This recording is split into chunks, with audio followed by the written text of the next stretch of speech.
Ninguém na minha família havia sido membro de uma organização de república antes. Então eu sabia que isso era algo que eu queria carregar com orgulho. Mal sabia eu que os frutos desse estilo de vida começariam a se manifestar rapidamente.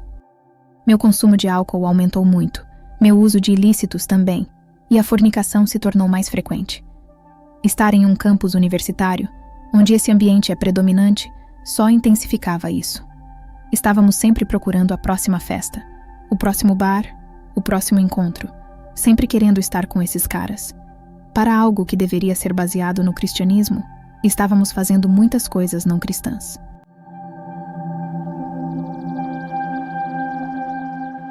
Olá, pessoal!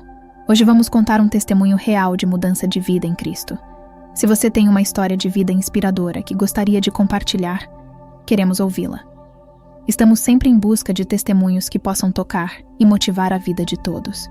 Se você tem um testemunho em Cristo que gostaria que fosse lido aqui no canal, envie sua história para o nosso e-mail, que está passando aqui embaixo ou na descrição do vídeo.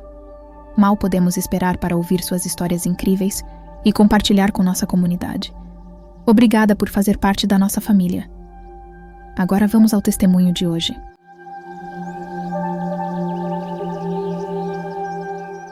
Meus pais nos levavam à igreja. A religião é algo muito importante em nossa cultura, mas nenhum de nós realmente tinha sido salvo. Então não havia uma orientação clara de Cristo em nossa casa sobre como nos comportar. Eu não era super rebelde nem uma grande encrenqueira, mas vivia uma vida morna. As coisas ficaram loucas quando fui para a faculdade. Comecei a fazer diferentes tipos de amigos que me introduziram ao fumo, festas, bebidas e tudo isso, além de fornicação. Mesmo com tudo isso acontecendo, eu ainda tentava viver de forma correta, ir à igreja e ser boa, mas na verdade não me importava com Jesus. Na minha experiência universitária, frequentei 2 universidades. Comecei 2 anos em uma e depois me transferi para outra, na capital. Foi quando as coisas realmente se intensificaram e a vida na República começou. Para explicar um pouco, essas repúblicas da universidade são como organizações nos campos universitários, onde as pessoas se juntam por várias razões. Elas têm missões, visões e atividades. Quando cheguei a essa nova universidade, não tinha amigos porque me transferi no 3º ano. Todos já tinham seus grupos de amigos, suas panelinhas, clubes e tudo mais. Eu era uma solitária. Peguei um emprego, então ia para a aula, trabalhava e depois voltava para casa. Um dia estava sentada no meu apartamento pensando: estou prestes a terminar a faculdade em 1 ano. Preciso fazer algo impactante, fazer parte de algo significativo. Talvez fosse o orgulho em mim buscando algo que me trouxesse atenção, que colocasse meu nome e rosto em evidência. A primeira coisa que me veio à mente foi a Associação de Governo Estudantil. Na minha universidade, fazer parte da associação era importante. Você estava envolvido no planejamento da festa de boas-vindas, das festas no campus, entre outras coisas. Entrei na associação, mas ainda sentia que não era suficiente. Precisava de algo mais para impulsionar minha carreira universitária. Uma amiga da época da escola me falou sobre uma república que estava tendo uma reunião de interesse. Ela disse: eles estão tendo uma reunião e eu vou participar. Acho que você deveria vir também. Eu pensei: claro, acho que é isso que estou procurando. Fui com ela, participamos das reuniões, fizemos alguns dos processos preliminares, como pegar os números das pessoas e manter contato com algumas irmãs mais velhas. Foi assim que o processo de entrada na República começou. Mas, mesmo fora disso, eu ainda fazia o que queria. Tinha mais liberdade e minha mãe me deu um carro. Dirigia para outras cidades e estados, só para festejar e viver de forma um pouco irresponsável. As coisas ficaram mais intensas quando a vida na República realmente começou. Eu não ouvia Deus de forma alguma. Meu coração estava muito fechado. Eu era muito carnal, muito mundana, sempre ligada às tendências e coisas do tipo. Sempre tive uma espécie de bússola moral dentro de mim que dizia o que era bom ou ruim, o que fazer ou evitar. Mas não era necessariamente a voz do Senhor, discernindo o bem do mal. Muito do que eu fazia era baseado na minha própria versão de justiça, não na voz de Deus. Eu entrei na República no outono de 2016. O processo começou durante o verão, mas uma vez que as aulas começaram, eu comecei a me envolver ativamente nesse processo. Muito disso era bastante secreto. Você não podia falar sobre certas coisas. Ninguém podia te ver depois de determinado horário. Tinha que estar em certos locais, vestir certas roupas e fazer tudo isso com as suas colegas, que na época eram apenas candidatas, mas agora eram como irmãs. Foi um processo muito obscuro, e eu sabia que Deus não estava nele porque minha motivação para completar o processo, independentemente do que fosse feito comigo ou do que eu experimentasse, era a notoriedade. Não era necessariamente fama, mas aquele elitismo interno, a vontade de ser conhecida e de usar as parafernálias, como as roupas e cores da organização. O próprio processo era sombrio, e eu sabia que Deus não estava nele, porque muitas coisas eram ritualísticas. O que eu me via fazendo e o que nos faziam fazer simbolizava práticas ocultas e idolatria. Para dar um exemplo, houve uma noite em que minhas antigas irmãs e eu estávamos em uma sala, em um círculo com velas e tigelas douradas, como tigelas de cachorro, na frente de cada uma de nós. Repetíamos muitos cânticos, repetindo isso e aquilo, e uma das minhas antigas colegas de linha brincou: "Meu Deus, isso parece uma sessão espírita." Na minha cabeça, eu concordava. Parecia que estávamos invocando espíritos ou algo assim, mas sendo ignorantes e não salvas, nenhuma de nós realmente se importava, pois queríamos desesperadamente completar o processo e fazer parte da organização. Depois de terminar o processo e me tornar membro da organização, houve algo chamado probate, que é a cerimônia de revelação no campus. Durante o processo, você meio que se esconde, as pessoas não te veem no campus por um tempo, você vai direto para a aula e volta para casa, sendo incentivada a ficar escondida. Durante o probate, há panfletos que são distribuídos, as pessoas ficam muito animadas.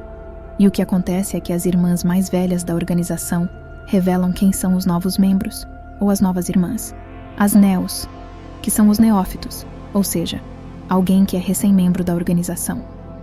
Após o probate, eu era oficialmente um membro. Eu tinha a jaqueta, o número de linha.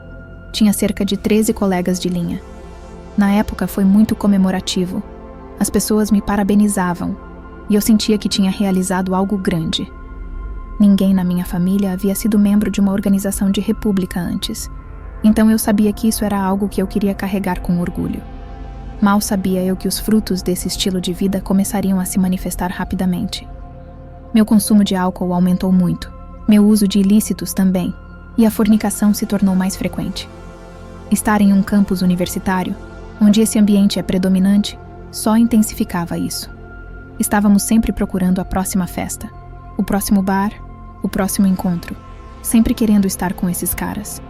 Para algo que deveria ser baseado no cristianismo, estávamos fazendo muitas coisas não cristãs. A organização que eu entrei é considerada uma organização D9. D9 significa Divino 9, referindo-se a 9 repúblicas históricas de negros, criadas no início dos anos 1900 para combater a exclusão racial em outras organizações. A vida associada a essa organização não era de Deus, o que era irônico, pois muitas das organizações D9 se autodenominam baseadas no cristianismo. Eles diziam: todas as nossas organizações são fundadas em princípios cristãos. E era nisso que eu me apoiava para justificar que isso era de Deus, que estava tudo bem, porque os livros de práticas e os rituais sempre mencionavam Deus e algo sobre um espírito eterno. Mas, sendo ignorante, eu pensava: ok, sim, então Jesus deve estar nisso. Mas avançando um pouco, os frutos da organização e o estilo de vida que veio com ela não tinham nada a ver com o Espírito Santo. Essa foi a vida que eu vivi após me juntar. Minha experiência aconteceu depois que me formei na faculdade e voltei para casa. Foi um encontro onde Deus começou a me mostrar coisas, mas também foi o encontro que levou à minha salvação. Para contextualizar, eu me formei na primavera de 2017, e a primeira vez que senti uma convicção foi por volta de dezembro do mesmo ano. Lembro que era uma noite de sábado, e eu estava na casa de uma das minhas antigas colegas irmãs, uma das irmãs mais velhas que nos introduzem na organização. Eu estava lá com algumas das minhas colegas de linha, e estávamos tendo uma noite muito desregrada, bebendo, fumando, comendo e agindo de forma ridícula. Então, no domingo, fui à igreja, a mesma igreja onde cresci, com o mesmo pastor que sempre tive, e nunca tinha me sentido convicta de nada antes. Mas dessa vez, no meio do sermão, ele falou sobre como havia pessoas que achavam que conheciam Deus, E eu não sei porquê, mas isso tocou meu coração. Eu pensei, meu Deus, acho que sou uma dessas pessoas que não conhecem Deus. E se eu conhecesse Deus? Imediatamente pensei no que fiz na noite anterior. Decidi então ser intencional em conhecer Deus. Fiz isso o melhor que pude, mesmo sem ter o Espírito Santo para me ajudar. Achei que conhecer Deus era chegar na igreja na hora certa, então comecei a chegar na igreja na hora. Isso me fazia sentir melhor, mas ainda não era suficiente. Entre dezembro de 2017 e abril de 2018, fiz muitos esforços terrenos para tentar ser boa e garantir que conhecia Deus. Comecei a assistir mais cultos no YouTube, a tentar ler mais a Bíblia e a ouvir mais músicas gospel. Eu tentava ser justa com minha própria força. Então acho que Deus viu minha seriedade e estava pronto para o que chamo de o grande encontro. Esse grande encontro aconteceu em maio. Lembro que foi algo que Deus fez. Eu tinha uma amiga, que na época era minha assistente residente na primeira universidade onde estudei, que basicamente cuidava de garantir que mantivéssemos os banheiros limpos e tirássemos o lixo. Quando deixei minha antiga universidade, não falei mais com ela. Então, um dia aleatório de maio, vejo ela no Instagram postando um flyer sobre como ela faria uma live no Instagram para falar sobre como Deus a tirou de uma república e a libertou da escravidão e outras coisas. Lembro do probate dela, e quando ela entrou na organização, eu estava feliz por ela, empolgada. Quando vi esse flyer, fiquei muito confusa. Deus te libertou? Você estava em escravidão? Mas eu estou em uma república, isso significa que eu também estou em escravidão. Eu sabia que algo estava acontecendo, porque o flyer me incomodava muito. Eu não sabia na época, mas o que estava sentindo era convicção.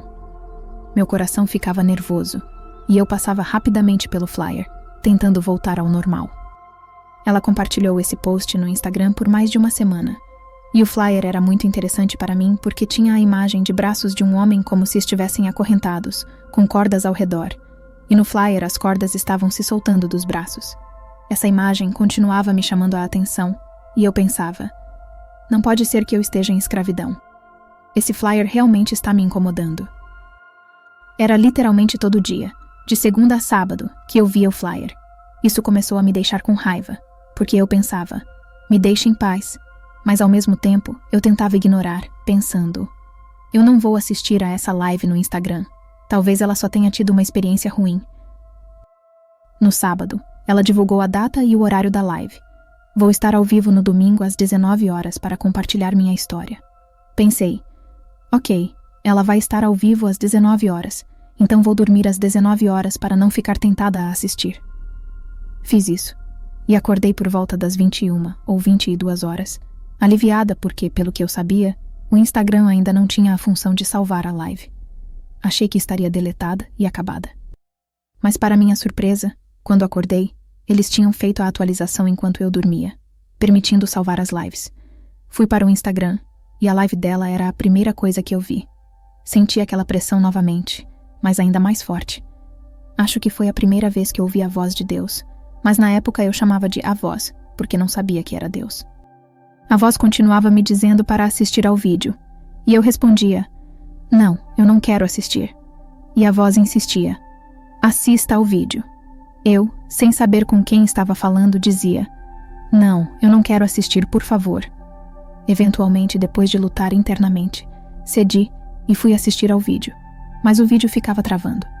Então eu disse para a voz, tentei assistir, mas está travando, vou voltar a dormir agora. Fiz o que você mandou. Voltei a dormir.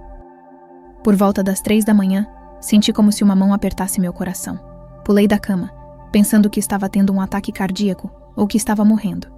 Deitada na cama, tentava sentir meu pulso, e meu coração estava disparado. A única coisa que eu ouvia era, vá assistir ao vídeo dela, vá assistir ao vídeo dela. Nesse ponto, comecei a falar em voz alta. Não vou assistir ao vídeo. Você não vai me fazer assistir. Fiquei rolando na cama, tentando dormir novamente, ainda achando que estava louca, sem saber se era Deus ou algo mais. Eventualmente, forcei-me a dormir novamente. Isso tudo aconteceu na noite de domingo para segunda-feira. Na manhã de segunda-feira, acordei pensando que tudo estaria tranquilo. Mas o que antes parecia uma mão no meu peito, agora parecia uma presença inteira sentada na minha cama. Eu não via nada com meus olhos, mas sentia alguém ali. E essa presença continuava perguntando, Você vai assistir ao vídeo dela? Você vai assistir? Eu pensava, o que há nesse vídeo que é tão importante para você, seja lá quem for, que eu assista? Meu coração estava pesado e batendo forte. Então disse, ok, se assistir a esse vídeo vai te fazer me deixar em paz, vou assistir. Assisti ao vídeo e ela contava tudo sobre o testemunho dela, sobre como entrou na República em ignorância e como percebeu que aquilo não era de Deus. Ela falou sobre como Deus abriu seus olhos para a verdade, sobre os juramentos, os pactos e a história por trás disso tudo. No final do vídeo, ela disse, se algum de vocês está em uma república ou fraternidade e diz que ama a Deus, mas está apenas ignorante, Deus vai perdoar se você se arrepender e se afastar. Quando ela começou a oração, desliguei o vídeo e fiquei em silêncio no meu quarto por muito tempo. A voz voltou a falar. E agora, o que você vai fazer? Pensei, o que vou fazer? Você me mostrou tudo isso e basicamente disse que o que estou fazendo não é de Deus. O que eu devo fazer? Sabia na minha mente que precisava sair, mas era muita coisa para processar. Esse foi meu primeiro encontro real com Deus. E não foi uma daquelas histórias doces onde Jesus chega e te levanta. Foi Jesus me confrontando sobre essa associação na qual eu estava envolvida. E eu pensava que conhecia Jesus o tempo todo, mas não conhecia. Passei o dia todo tremendo. Nunca tinha sentido Deus tão perto e tão real antes. Então, imediatamente, enviei uma mensagem para 2 das minhas amigas mais próximas. Eu estava com minhas irmãs de linha na época e disse a elas, e se eu lhes dissesse que estou renunciando à organização? Renunciar significa declarar que você não é mais membro e não ter mais nada a ver com a organização. Lembro que quando mandei essa mensagem no grupo, disse a Deus, tudo bem, Deus, dependendo da resposta delas, se elas estiverem de acordo, tomarei isso como um sinal seu de que devo sair. Mas se elas disserem que não, que isso não é de Deus, vou ignorar e continuar. Surpreendentemente, a primeira que respondeu disse, Valéria, sei que você está nessa jornada com Deus, tentando caminhar com o Senhor. Eu entendo completamente se você quiser sair. Espero que possamos continuar boas amigas. Fiquei impressionada. A outra respondeu que não queria que eu saísse, pois éramos boas amigas, mas também foi compreensiva. Tomei isso como um sinal de Deus. Tudo bem, Senhor. Acho que é isso que devo fazer. O resto daquela segunda-feira, isso tudo ainda acontecendo em um único dia, eu fiquei refletindo, tentando entender e compreender o que estava acontecendo. Pensava, será que realmente vou deixar essa organização? Gastei muito dinheiro, tempo e fiz muitos sacrifícios para estar aqui. E agora, depois de uma noite, estou pronta para sair? Eu disse, Deus, você precisa fazer isso fazer sentido para mim. Passei o dia buscando aconselhamento, mas eu não era bem versada nas escrituras e não tinha líderes espirituais para recorrer. Disse a Deus, isso precisa fazer sentido para mim. Procurei uma das minhas amigas, que também era negra e cristã. Pensei que ela poderia me ajudar a entender, já que estava na mesma organização. Fui encontrá-la na igreja, onde ela cantava no coral. Contei a ela sobre meu encontro com Deus e o que ele estava me mostrando, e disse que achava que Deus estava me dizendo para sair, pois não tinha tido paz desde então.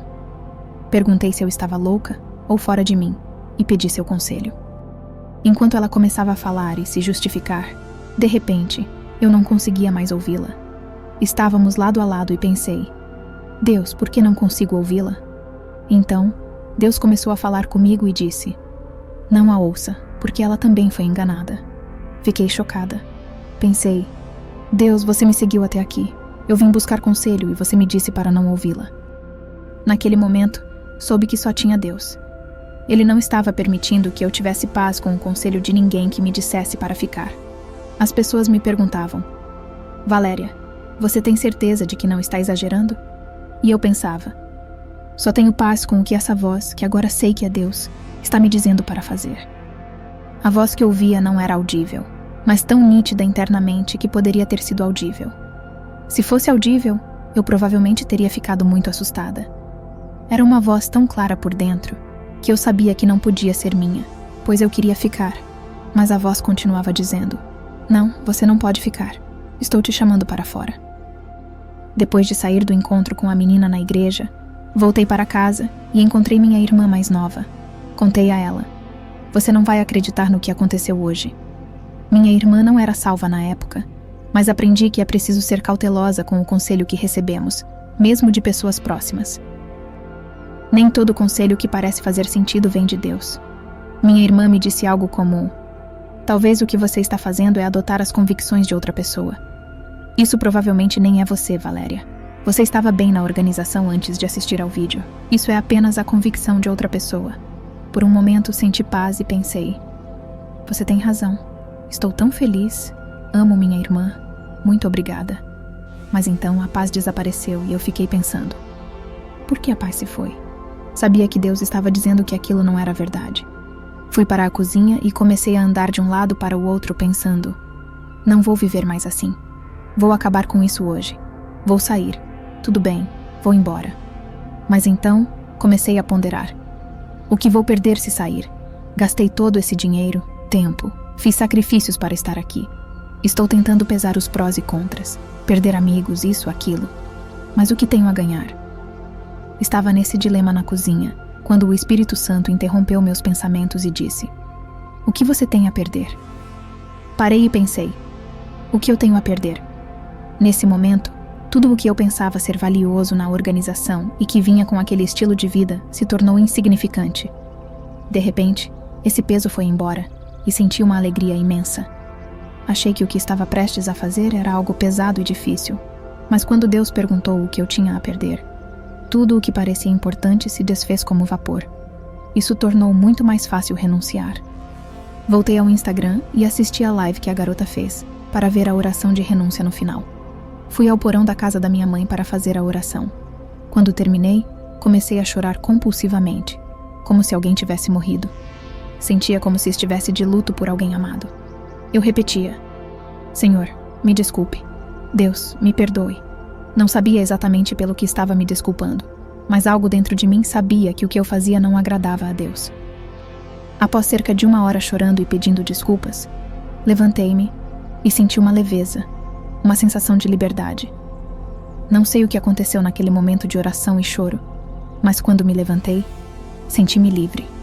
Naquele mesmo dia, na segunda-feira, comecei a planejar como contar ao restante das minhas ex-irmãs de República e a quem mais fosse necessário que eu não fazia mais parte da organização, que Deus estava me chamando para sair. Foi então que Deus começou a abrir meus olhos. Passei a ter sonhos, e quando as pessoas perguntavam por que eu estava saindo, eu dizia: estou saindo porque Deus está me dizendo para sair. Eu não tinha a linguagem bíblica ou o conhecimento espiritual para explicar tudo, mesmo com o que a garota compartilhou no vídeo. Apenas sabia que o Senhor estava me dizendo para sair. Foi depois de me render e fazer o que Deus queria que Ele começou a me ensinar e a mostrar do que Ele estava me salvando e no que eu estava envolvida. Depois que renunciei e contei às minhas ex-irmãs de República e a todos os envolvidos que eu estava saindo, o crescimento e as revelações começaram a fluir como uma enxurrada. No início, foi difícil porque também enfrentei represálias por ter saído. Pessoas diziam coisas como: somos irmãs para a vida toda e estaremos juntas para sempre, e outras coisas, mas eu tinha tomado a decisão de abandonar o velho e seguir a Cristo. Algumas pessoas me ligavam ou mandavam mensagens, me xingando e tudo mais. Eu só tinha Jesus naquele momento e pensava: Jesus, foi você que me disse para fazer isso, e agora estou enfrentando toda essa reação negativa. Preciso de você mais do que nunca para ser aquele amigo mais chegado que um irmão. Eu não tinha ninguém. A maioria das minhas amizades e conexões vinham da minha associação com a organização. Naquele momento, Jesus se apresentou para mim não apenas como meu libertador, mas também como meu amigo, porque eu não tinha mais ninguém para conversar ou explicar o que estava acontecendo. Jesus começou a se revelar para mim, e comecei a sonhar muito mais. Em muitos desses sonhos, Deus me mostrava o aspecto espiritual do que eu estava fazendo e o que estava acontecendo. Eu sonhava comigo mesma participando das atividades de iniciação. E também tinha momentos na vida real onde, durante o processo de iniciação, tínhamos que fazer um gesto com os braços entrelaçados. Lembro-me de um sonho depois que saí da organização, onde vi uma garota que parecia comigo, mas sua pele estava como se tivesse sido queimada em chamas. Ela estava com os braços entrelaçados, e do outro lado, havia 3 mulheres que pareciam as líderes da organização, também queimadas, gritando com a garota. Essa cena do sonho refletia o que acontecia durante nosso processo de iniciação. com os braços entrelaçados e sendo repreendidos pelas líderes, em meio ao caos e confusão. Deus me mostrou que aquilo que fazíamos tinha implicações espirituais. Não era apenas uma brincadeira que se vê na TV. Isso foi uma das revelações que Deus me deu, o que me acalmou e me fez sentir menos louca, porque eu pensava nas outras pessoas que também diziam seguir a Cristo e que estavam nessas organizações, justificando suas ações. Eu me perguntava, Senhor, por que eu? Quando Deus começou a me mostrar sonhos e a me guiar nas Escrituras, percebi que era um teste de fé, de quanto eu acreditava na palavra de Deus em comparação com as opiniões dos outros. Isso me aproximou mais de Deus, porque Ele estava compartilhando seu coração, sua mente e sua opinião comigo. Tudo fazia sentido, inclusive o motivo de eu ter chorado tanto quando fiz a oração de arrependimento. Quando o Senhor me mostrou escrituras em Ezequiel e Jeremias sobre como Israel se envolveu na idolatria e serviu a outros deuses, percebi a tristeza de Deus. Ele me dizia que queria ser meu único Deus, que não queria que eu buscasse deuses em organizações e repúblicas. Ele era tudo para mim. Essas revelações me fizeram sentir mais próxima de Deus, como se estivesse em seu coração. Essa foi a forma como tudo aconteceu. O relacionamento com a minha mãe melhorou, pois ter o coração de Cristo me ajudou a vê-la como um ser humano com seus próprios problemas e desafios. Antes, eu guardava uma certa animosidade em relação a ela e ao meu pai por questões de criação. Mas, ao conhecer Cristo, me tornei mais paciente e compreensiva, tentando ser amorosa apesar das falhas e imperfeições dela. Com isso, Deus começou a consertar nosso relacionamento, especialmente com minha mãe, já que meu pai não esteve muito presente durante a minha infância. Minha mãe começou a notar meu comportamento e perguntava onde eu ia. Sempre respondia que estava indo para a igreja, um estudo bíblico ou um show de adoração. Ela não entendia muito bem essa mudança repentina, mas não era contra. Acredito que isso foi obra de Deus, porque ela raramente me questionava sobre essas coisas, mesmo quando eu chegava tarde em casa após noites de avivamento. Às vezes ela perguntava se eu estava indo para clubes ou festas, e eu respondia que não. Antes de conhecer Cristo, brigávamos muito e eu a desrespeitava, mas isso mudou. Com meu pai, por ele não estar tão presente, nosso relacionamento se desenvolveu mais virtualmente. Nos falamos pelo Facebook e WhatsApp, onde eu envio versículos para encorajá-lo. Ele percebeu a mudança, pois antes eu só o criticava por suas falhas. Agora, com o coração de Deus, oro por ele, entendendo que ele também foi vítima das circunstâncias. Atualmente, acredito na salvação dele e vejo como forças espirituais negativas influenciaram sua vida. Jesus é verdadeiramente meu Salvador, me salvando de mim mesma, da maldição da lei e do inferno. Ele continua a me salvar todos os dias. É difícil expressar em palavras, mas quando vejo coisas ao meu redor que poderiam ter me destruído, percebo o quanto Jesus é meu Salvador. Desde a situação da minha cerimônia de nomeação até hoje, ele sempre me salvou. Para aqueles que estão ouvindo ao meu testemunho e se encontram em uma batalha semelhante, como estando em uma organização e sentindo uma convicção, eu os encorajaria a seguir a voz da verdade, o Espírito Santo. Há muitas vozes tentando nos aconselhar de várias maneiras, mas foi a voz da verdade que me guiou. Não se preocupem com o que vão perder ou o que os outros vão dizer. Sigam o Espírito Santo, que nos guia a toda a verdade e nos dá paz pela nossa obediência.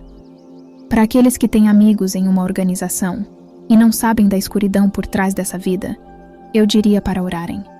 A oração funciona. Descobri depois que alguém estava orando por mim, o que levou a todo o meu encontro com Deus.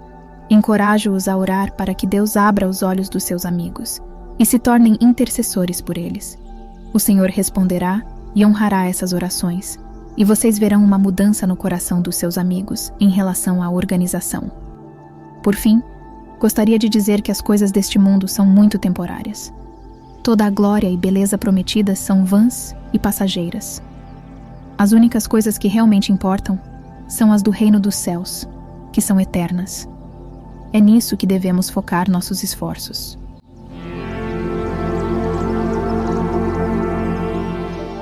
Espero que tenham gostado do testemunho que trouxemos hoje.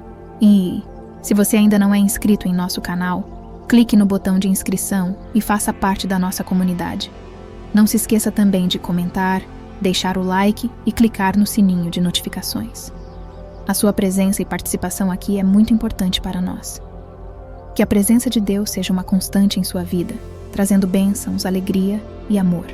Deus os abençoe.